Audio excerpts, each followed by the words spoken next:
I guess probably the real reason why we're here is that we all have some type of connection to this ecosystem. We all have an affinity with the forest, whether we live in Bridgetown or whether we live in Collie or whether we live down in Kemerton or wherever. The fact is that we all have a connection to the forest. And that's why we're here really. It's the call of the forest that's brought us here today, because over the last 30 years we've seen the destruction of our forest ecosystem. Because they might just see it completely different on the news, they don't care. But when you're actually on the depth or in the gallery, they have to interact with it. So I can give you that advice from my years of being involved, that it needs to be up in front of them.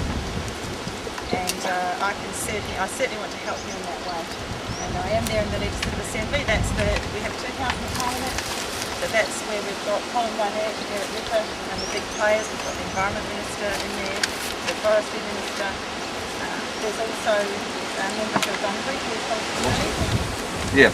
So the first white people to describe quokkas were actually Dutch explorers. The first one, it was in 1658. It was Samuel Volkerstoon, and he saw quokkas at Rottnest, and 40 years later we all know that William Blanning saw them there as well. After white settlement, foxes were introduced into Western Australia, and that was in 1829.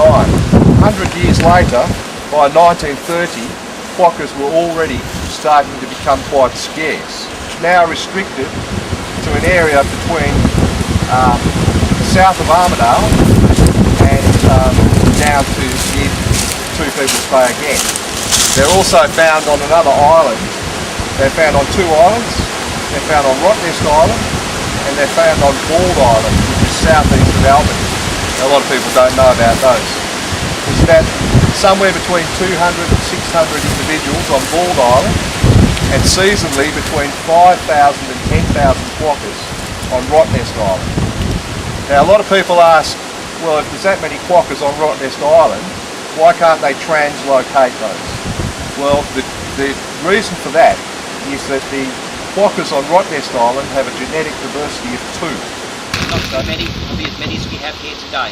So if we do get the call off Pete over the next whatever period of time that says come out here, it'll be a bit like College Grove. So many of the community we go down there and swarm and support us, we're prepared to put our bodies on the line and get a rest of the forest, to stand there, take pictures, watch us, support us, help us, get involved yourself.